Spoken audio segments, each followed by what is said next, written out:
Hi, everybody, and welcome to another edition of Catchin KARP Outdoors. I'm Joel Niemeyer, and I'll be your host here today for the program. Catchin KARP, honoring Minnesota's great outdoors. Thank you very much for coming along. On our program here today, we're going to talk with the local fishing expert, Matt Larson, with the Governor Walz saying this summer is probably a good idea to fish a little closer to home. We figured it'd be good to get a local expert on here and tell you about all the different things about the local area and the 30, 40-mile radius from the Hutchinson studios we have here. And it was such a long, such a nice conversation. I'm going to actually break this down into 3 different shows that we're going to post periodically here before we jump into our twice a month. This will eventually be a twice a month podcast for you. But for this one, because there's so much really good information that we got from Matt, we're going to break it down into 3 separate shows. So here in part number 1 that you're going to hear shortly, we're going to talk about prepping for fishing, what you need to do before you even get on the water, before you even put that line in, start going. What do you need to do to get ready? So we're going to talk with Matt right now here on Catchin KARP. And we're going to talk with local fishing expert Matt Larson here in this segment. And, with the Governor Walz kind of saying, hey, you should probably fish locally and not travel too far around the state, we figured, hey, let's get a local fishing expert on and talk about some of the lakes in this listening area. And Matt is the guy to do that. Good morning, Matt. Good morning. How are you doing this morning, Joel? Doing very well, and boy, nice to chat again. I know a lot of people you got outside for ice fishing this year, but boy, it feels good to get actually back outside and on a boat and on some water and at least feel normal in these pandemic times. Yeah. It's we're coming into the opening of walleye fishing and northern pike fishing.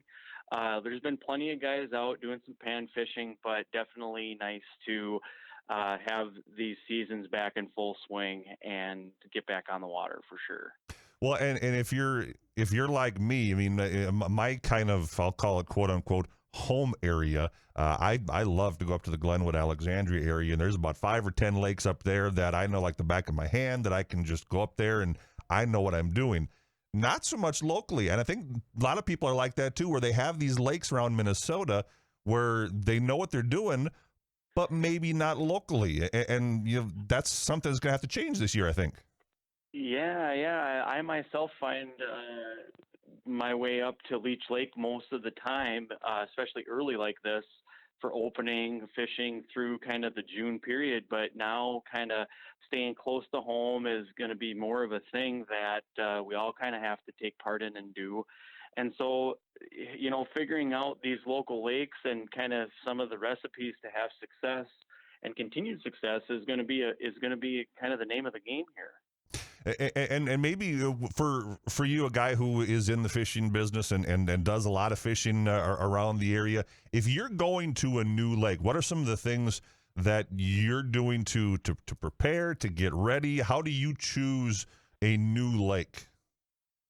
Well, I think it all starts with map study and kind of breaking down the lake in terms of where the fish could potentially have spawned at, where they're going to be kind of now transitioning to. So looking at a map is probably number 1. And then second to that, I also look at water clarity on a lot of these lakes, because that is also going to determine the water temp and how things have kind of come along and progressed. We had an earlier ice out this year than the last couple of years. So water temps are already kind of been spiking up in that mid 50s to 60s range on some of these shallower lakes. And maybe on some of the deeper lakes, you're seeing some of that higher 40s to low 50s. But again, those are the 2 biggest things I'm going to be looking at.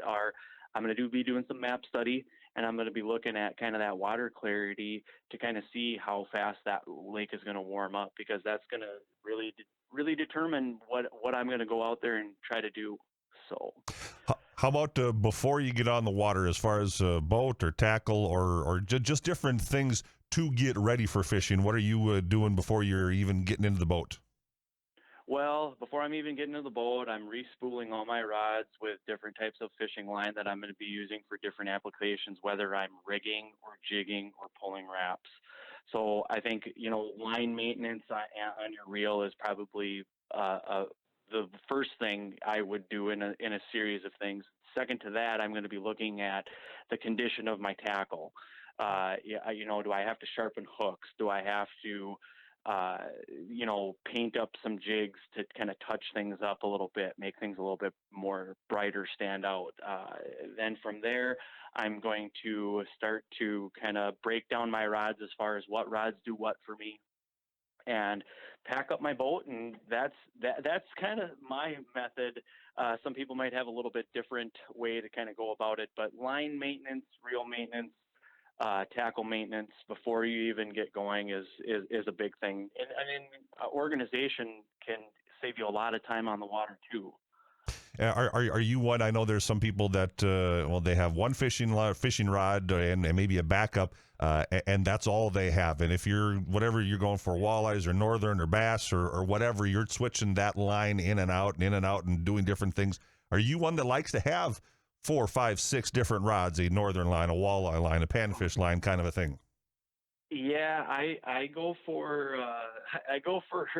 about 5 of each for different reasons. I guess it's a little excessive, but when you're a guide and a tournament angler, you're going to have a lot of stuff on hand at all times.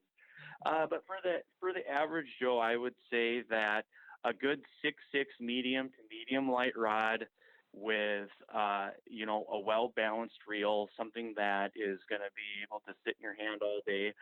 You can do a lot of things with one rod in your hand, as long as it's the right rod. And if you match the line to the reel and you can put together a combination like that, you can catch your northerns, you can catch your bass, you can catch your walleyes, even some panfish, depending on how heavy of a line you're using. So my way of doing things, because I'm a guide, is a little different. But for somebody that is just preparing themselves, one rod can do a lot of things for a guy. So I never try to encourage people to go out and buy 5 rods for each application of fishing, but I think that having one rod that can do a lot of things for you is a better approach for some of these average fishermen.